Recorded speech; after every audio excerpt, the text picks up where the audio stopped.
Hey guys, welcome back to Manhub. Let's dive into the delusions women have about themselves, about men, and pretty much about everything else. On the count of 3, we're gonna say our body counts at the same time. For the first time. Okay. Ready? 1, 2, 3, 650. Oh! Cool. You're joking, right? No. You're joking. Yours is not 4. Come on. You're joking, right? I mean, it's like 6 something, like 612, but I stopped counting. What?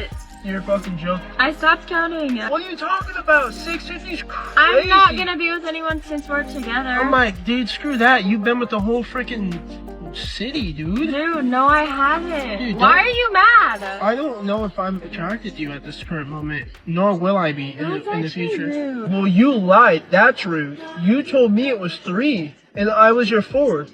Me and the table. Women, body count just doesn't matter to them anymore. What is you guys' body counts? 9, 10, 3. Whoa! Dixon! How much is it? It's like 11, 12. 11, 12? Yeah, she's lying. Bonus question? What's your body count? It's 3. Oh, it is? That's dope, that's Two, dope. I'm sorry. Oh, it's 2? Two. Okay, bet that. Today, all the research and data show that women who have a history of promiscuity find it difficult to develop good, long-term monogamous ties with males. Like trying to throw and I would a say body count down my they're throat. lying. Give me another example. Like typically when women lie, it's to preserve their value to keep up that deceptive image that they have. Right. So I think women, women survival. it's for survival too, because if a woman is ostracized by society for being a whore or having a scarlet letter or whatever it may be, it hurts her ability to find a mate. Like if a girl gets labeled a hoe, she's going to be disqualified from the higher status men. No. Don't you think there's other things that men lie about more frequently than women? Like what? So Exactly you what I was found thinking like about. very specific issues, like for instance, their actual intentions with a woman while dating. For sure. Mm. Yeah. I That's mean, like a I acknowledge 1000% that men will say and do anything lying to get sex from women. Actually, what you guys should They will. take home to If you're a woman watching this and you're hoping to meet a good guy to have a family with, don't be a garden tool and don't go tossing it about to every person who shows you some attention. I knew a girl, but she never told me her body count, but she would have sex a lot. Like maybe in a month, I seen her be with like 20 guys. 20 dudes in a month? Yeah. Wait, let's do the math on that. After 4 years, that's 1,000 body count. Yeah, and she would tell me stories of her meeting up with guys, and she would say that she's a virgin. That's Bro, can you imagine? Like, you think you have a virgin girl, and she's actually like 1,000 She dudes. lied about it. Yeah, she told me she would meet up with some guys and be like, "Oh yeah, I'm a virgin." Get the rocks. Abdul? Yeah, get the rocks. Get the rocks. That's simply the reality of the intimate market. You want to maintain your attractiveness, so make sure your notch is something other than what would raise most eyebrows. Here's the truth, gentlemen. Being handsome doesn't keep a woman. Being honest doesn't keep a woman. Being loyal doesn't keep a woman. Treating a woman well doesn't keep a woman. Being there for her doesn't keep a woman. Caring about her doesn't keep a woman. Making an effort doesn't keep a woman. Paying attention doesn't keep a woman. Spending time with her doesn't keep a woman. You could have the best intentions, you could have the most sincere feelings, and you could be a good man, and you still wouldn't be able to keep her. Because the only way to keep a woman is if that woman wants to be kept by you. You can't force her to stay. You can't beg her to love you. You can't love her into loving you back. With a woman, you know she wants to stay when things get tough, and she still chooses to fight for you. Because a woman only fights for the man she truly wants to be with. So if she's not fighting for you when things get hard, it's because she no longer wants to be kept by you. The lesson here is, don't hold on to someone who doesn't want to be kept. It's not you giving up on her, it's her giving up on you. And it's you who shouldn't waste any more of your time. Know when to let go, know when to walk away. Nothing keeps a woman, guys. Remember that. Say, baby, come hold this nyash, nyash. You don't want this nyash, nyash. You can't handle it. You can't handle. I say, baby. I'm a very focused person. I focused on money. I have targets. I have focus in my life. My focus is not bum focus. I don't focus on bum. Jesus! A woman should never ask a man to provide more than he can provide. That's wrong. A woman should always live within the man's means. And if the man has the means, great. If he doesn't, don't ask for it. Yeah. And if you want more, work together to build it up. A man may earn 100K a year, but it's okay because he's supposed to. But when a woman reaches 100K, she's strong and successful. Making money takes time. Only some women do not consider dating a poor man with goals, but would rather wait until he becomes rich. Then they dare to approach you when you are successful and act as if they are your best choice.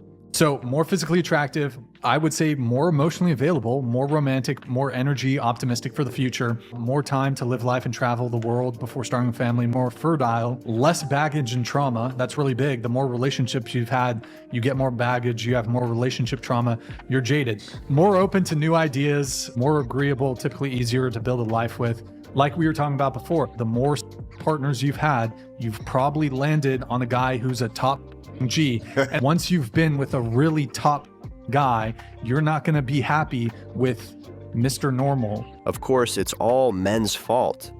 Of course, I've seen women's videos talking to men about dating, and the men say, "Why would I marry you?" And the women say that they're not talking about marriage. They're talking about dating.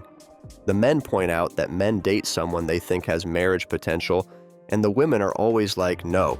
Why would you rather have a young, inexperienced, possibly naive and immature young woman who has not really accomplished anything? Maybe she hasn't found her own way. She hasn't made anything of herself just yet.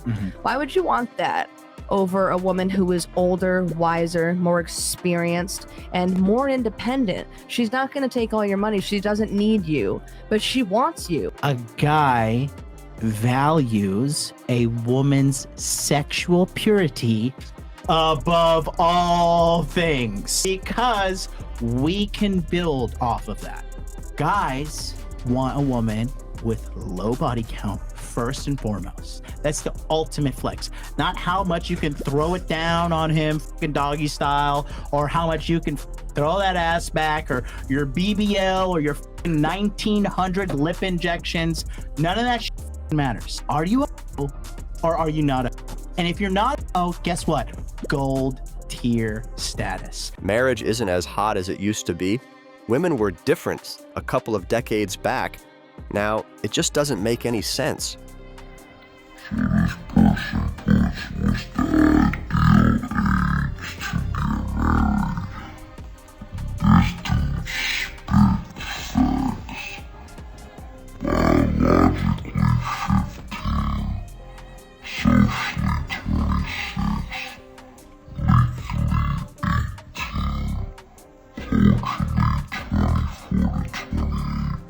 Now that's the greatest truth I've seen on the internet lately.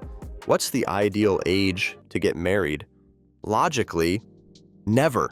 A lot of these very beautiful young women were beautiful precociously. Like from a very young age, they started to realize that they could command male attention using their bodies or their sensuality. And that was a power that they became aware of before they even really understood how to utilize it or to handle it. But because they became aware of that power at such an early age, a lot of them didn't develop other parts of their personality. It's so common. I've seen that so many times. But I can understand where they were coming from. Being a beautiful woman is like being a billionaire's scion. It's like the rules don't really apply to you. Why did I have to cultivate my intelligence? Because I thought that it was a way to make a living and to get money and to secure my place in the world. But if I could get money and secure my place in the world without the hard work of cultivating my intelligence and building my practice, or why wouldn't I? Yeah. You know, that might be a temptation that I might not have been able to resist either. If you see most videos online about women talking about how they don't need men,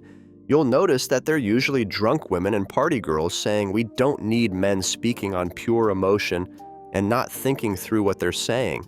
Everyone thinks like, OF girls are but like I'm a virgin. I know.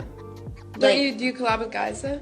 Yeah, of course. Wait, so then how are you a virgin? Because it's for work. I'm filming. It's like, it's kind of like a tax write-off. You know what I mean? Okay, yeah. Yeah. It doesn't count. It doesn't count. Like I've lost track of that. I don't think I can count. Yeah. Okay, I understand that. So yeah, you're a virgin. but I'm a virgin. Okay. Yeah.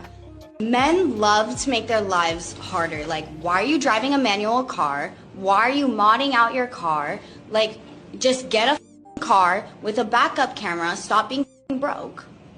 What's a manual car? Oh my God. Is there a new definition of virginity in the dictionary? I don't think so. This woman is hilarious. She needs an education more than anything else. Lady, you can believe whatever you want, but some things can't be possible just because you think of them a certain way. When you sleep with someone, you lose your status as a virgin.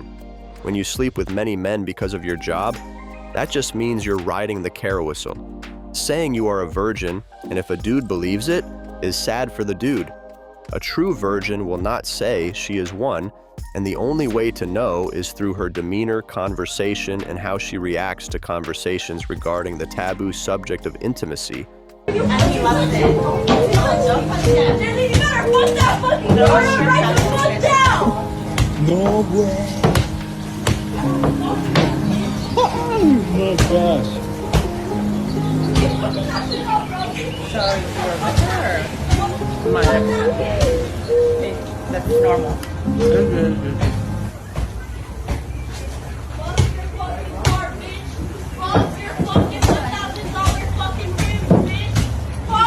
Insurance is gonna pay for it.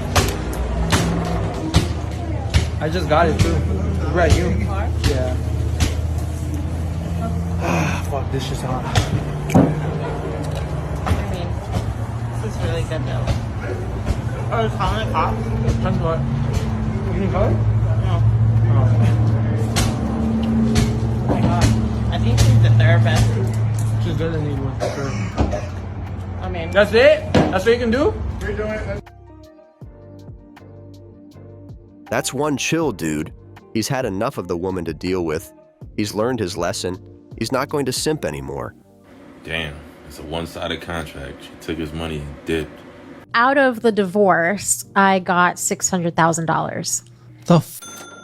Yes. Why? That was part of our settlement. So I could have taken more, but I didn't, which I'm kind of now regretting a little. Wait, why could you have taken more and why didn't you? Well, I could have, because if I were doing like a divorce with like 50-50 split, I would have gotten. Could you have done 50-50 split? I could have. So this was a pretty well-to-do person. Yes. So I don't know exactly No how prenup? much I would have. No, he tried to get me to sign a prenup, and then I didn't sign a prenup, and then he tried to get me to sign a postnup, and I didn't sign a postnup. Post-nut. Yes. And so, yeah, we decided in the settlement agreement that I would get $600,000 because I didn't want to take. Why more the f do I have so much debt here to go through on your end? Where did the $600,000 go? When did you get the $600,000? 2 years ago. Okay, where the f is it? It's gone, completely gone. Where the into where? Well, I bought a house, and with the $600,000. In my famous words, and you want to get married. Pack it up. Hold up. She got $600,000 as her divorce settlement and spent it all in 2 years? What the hell? This is why they say never trust a woman with your money. And in this case, it was her own. Don't forget to check other videos on our playlist. We've got some amazing contents for you. See you in our next video.